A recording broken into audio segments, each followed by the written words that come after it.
Why are you tired of people talking about smartphones? Like, are you tired of the complainers, or you're tired of people who are? I'm tired of the complainers. Because like it's not the technology's responsibility because technology is only for me it's only a tool. It becomes what you make of it. So, we spoke about this before. Like, I feel that some people like to take sides. They're like, oh, smartphones are bad, and here's why, and they put themselves in that group, and then they argue with the people on the other end of the spectrum, and they're like, oh, don't use your cell phone, it's bad for you, you're actually not happy on social media, blah blah blah. Yeah, I like to have those conversations where people are like trying to analyze what it is and what it's doing, rather than just like pick a side and defend it. Even people take the drug angle, like when they say like people are addicted to the smartphones. Just like in Trainspotting, he says there's a reason why people do drugs. Yeah. It's because it feels good. Yeah. So there's a reason why people do that, right? So what should we do? Should we just take the phones away, or should we do like in the I don't know if you've seen the movie Ready Player One, where they shut off the virtual world for 2 days so that people can have a real life. Yeah. But kids is another matter, right? Because kids, maybe you need to. I think when people take the drug angle, they're trying to compare it to how it works like a drug, and drugs are bad. So therefore, hence prove that cell phones, like smartphones, are bad for you. That's just one angle. I thought the best. Elon Musk, in his conversation with Joe Rogan, he put it the best way. Like, he compared it to how it's just the beginnings of us turning into cyborgs. How it's like a dependency already, and it's not something we can let go of, because if you shut off your smartphone or you don't carry it with you, you're actually disconnected almost.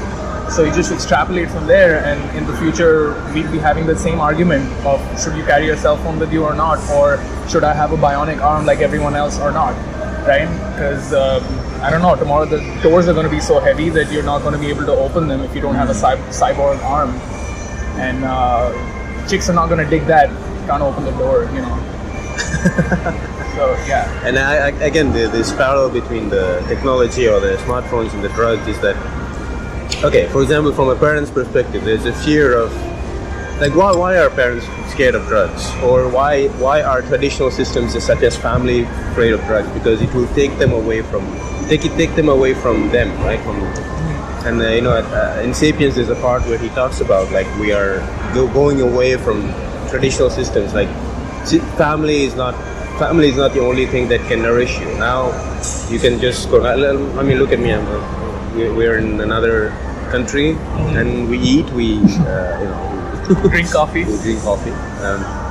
So I think they're also afraid of like I think parents model they want their kids to live a happy life or whatever, and they know how to their way of making sure that their kids are happy and prosperous is just to have them model their lives after their own, because they got that far. So they're like, if my kids follow what if they did what I did, if they do what I did, then they will also be happy, like have a family, have a good stable job, whatever. But if you ask that junkie who's like, I don't know, high on whatever, like, is he not happy? Is he not content? Is he not fulfilled or whatever? I don't know. Society looks down on those people. Like, oh, that guy just he let go, like he's not here anymore. Why? Because he doesn't have a car and a big house and a mortgage and whatever. I don't know. No, but the reason why I'm tired of people complaining about smartphone is that it's part of a change, right? So people always complain about change, but I think we as humans, we have to like not deny the change, like to try to adapt to it. Like especially a change like this one, where we it's not bad. It's not like the smartphone is not an accident. Like we wanted this in a way. And then ask ourselves, why did we want this? We wanted to connect with a large amount of people because that's what we do. Even if people say that a coherent community functions only with 150 members or something. So, Yeah. but Technology is going to change all of that.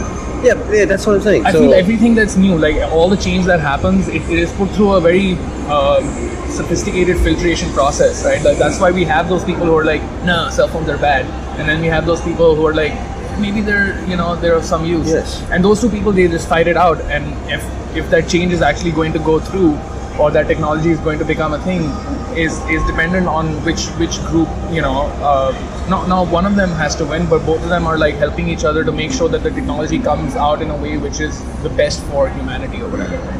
And I think that's the same thing we're going to do for smartphones. Like tomorrow we're going to realize that, yeah, maybe spending 8 hours on Instagram is not a great idea. So the technology would change to make sure that it's not too much of that one thing. And it's also not going to get rid of it completely. Yeah. And we're going to come at this happy middle. And we're just going to develop that over time. That's what we do. And also, isn't it funny that whatever becomes quote unquote popular, which means like all people start complaining about it. Like for example, superhero movies, they became pop. Nobody, it was a niche. Like nobody knew about comic books. I mean, nobody cared about comic books. And then now, like they're the biggest movies, and people now start complaining about them.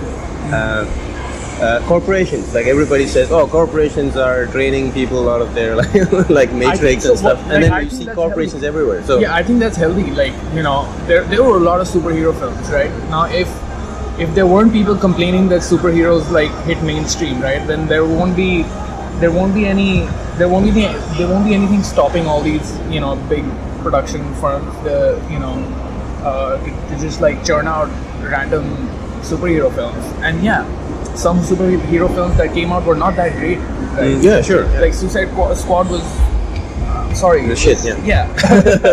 Let's say. So if there weren't those people complaining about how they're hitting mainstream, there won't be any filtration. There won't be like, they would just like hit critical mass, and there would be superhero movies coming out every week. Yeah. You don't want that. You don't want that for those movies. Sure, but I'm not. I didn't want to like point out that especially for superhero movies. I just wanted to say like that. It just feels weird that whenever something becomes popular, like it gets criticized. Now, I don't think it's maybe most people who criticize first, I think they don't really look at the whole picture, right? And the other thing is maybe it's not complaining. Maybe it's just our yearning for subculture that because we have in this mind that we are special. So if you catch yourself doing what every other people do, you sort of feel less special. We are we are contradictory beings, right? Like we want everything cheap, but we want to have brands. We want to be special, but we want to belong. And we want to, we want to wear like clothes that look different, but then we end up buying the same brand as everybody. I think that's just our primitive way of finding a balance, right? Where we're happy, right? Otherwise, if that was all sorted out for us and we had that figured out, we won't be running around like headless chickens, which is exactly what all of us are doing pretty much, right? And yeah, that's why I think there are those contradictions. That is why there's people moving between the two ends of that spectrum, right? And they just find their place somewhere there. But the thing is, exactly that change, whether call it change or challenge, it's isn't that what intelligence is? It's just trying to try to do what you want, but and understand your environment, and then adapt yourself to it, and then take actions which are right for that situation, so that you can achieve what you want. Isn't that intelligence in a way? Like, so if you start complaining about your environment, or for example technology, like smartphones are everywhere, like I'm not complaining because that's not stopping me from doing what I want to do. So what are people afraid of? I think people have their ways of doing what you just said, like the whole intelligence thing that you just said. Nobody does it as an individual. People come together to execute that process. So and you have to look at how if there's one person thinking about both ends of the problem, a big group of people, like not 150 but like thousands, they work like a single organism trying to figure out where this technology is supposed to go. And if you look at that giant organism, you have individuals inside there who are taking sides, right? Who are like, oh no, smartphones are bad. And then there's this other side which is like, oh no, smartphones are great, you should be on Instagram 8 hours a day. and spend all your time on Facebook and post stories. And these two people, they now imagine like a giant group of just individuals who are taking both these sides together. All of them, they form this really sophisticated machine that will shape this technology over time and make it whatever it needs to be in the future, right? That is why I think you have those people who pick their side and are very adamant and they're sure and they're completely confident in their stance, right? But they're not going to prevail. It's not like that guy is going to dictate what technology is going to be like. Like Tim Cook is not that guy. Like he's not going to be like, cell phones are the best, they're great. That's I think that's how it works. That's why I think you have those people who just take a side and then they stick to it. And also, it's easier to take sides than to look at both sides. I mean, if you're talking about like a dinner table conversation, like when you have friends around, like you don't want to be that cool guy who gives you both ends of the argument and then makes you think. No, you just want to take your stance. That's what the chicks take, right? That's what the chicks take. No. Yeah. Oh, look at me, I'm the alpha male, and I think cell phones are bad. And here's 10 reasons that you have no argument against. I'm getting laid tonight. I don't know. Maybe. I don't know. But no, what I'm saying is that I use smartphones, right? I post my drawings on Instagram, and does that stop me from doing something? Yeah, probably. But then, wasn't it the same before television was invented? So, and then wasn't it the same before books were invented? So, people. I mean, for example, before people were reading, let's say. In the olden times, the mom catches a guy reading a book, right? Like a fictional book, like a Grimm's fairy tales or whatever. And then she's like, why are you reading this? Like, it's going to bring us nothing. It's not going to cultivate rice, or it's not going to feed our family. There's no immediate benefit to be had. Yes. Yeah. So isn't it the same for smartphones? Like. Or weed or marijuana, anything like that. Yeah. Okay. I'm sure there's a balance to be struck, which is people are saying like we always consume but we don't create. But I don't think everybody is meant to create this. And also I think you do create. Maybe you're just not aware of it. You do. Maybe you create in other ways. Like you have a conversation with an artist, and then he creates because of your conversation. So in a way, you are part of the process. Right? So you just don't see it. Right?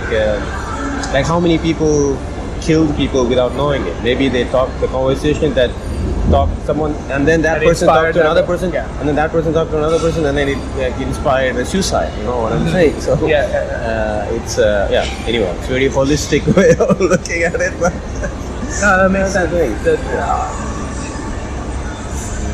Anyway, social I'm just media. Tired of people who complain about smartphones. You know their place in the world, right? Like you know why they exist. Like they're foot soldiers of an army that's trying to defend one side of a debate. That's it. You need those people. You need those people. There's an interesting discussion which I heard about the Matrix, right? Like for example, even Morpheus says in the first one, we don't know who struck the first blow or like who started it, but we are here. So, and then from our point of view, in the Matrix, we are the oppressed. We are we are creating the revolution, like, to fight against the machines. But then, from machines' perspective, they are trying to fight us. So they are the oppressed. They are the so it just depends on what perspective.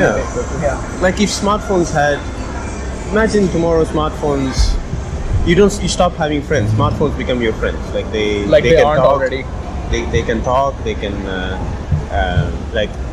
it becomes a version of your imaginary friend when you used to have an imaginary friend when you were a kid. And then the smartphone says, "Oh, my ancestors were slaves for your race because you guys were leaving us, like throwing us on beds, and you were like sometimes you just let us without charge and." I think so. Here's what I think about. I think that's already happened, right? It's not like my phone is super intelligent right now, but you see, it's making its way there. Yeah. Right now, it is a version of that. Like think of it this way. Like like you're saying, my phone could be my imaginary friend, right? Sure. What makes you think it isn't already? Like why? Yeah, sure, it's not telling me to like, hey, charge me. Like, but wait a second, it actually is, right? But in all those things are actually it's. Look at a text program like on Messenger. I text you, you text me, and you think that I'm talking to you and you're talking to me, right? Like, oh, here's a text from Vidhvat, and that's what he's saying. Right now, it is actually working like that. You trust that when you read a text from me, it is actually something that I wrote, and now you have like text prediction, right? So most of what I wrote was predicted, and I validated the prediction, and then it put it on the text, and then it sent it to you. Tomorrow it's going to automate that, right? It's going to automate the typing as well. Like it's going to know when we're going to meet, so it's just going to talk to you. My phone is going to talk to you, right? And before you know it, you and I are out of the equation, and our phones are doing the conversation for us, right? And we're making our way there, right? So is my phone my imaginary friend that I talk to? Hell yeah, like that's already happened. People just don't like realize it. Like if you look at it on a different time scale, like we're there already. It has begun. Skynet is taking over. Fucking dig a hole. Gather some supplies. By the way, the guy who directed Deadpool 1 is directing the next Terminator. Yeah. Whoa.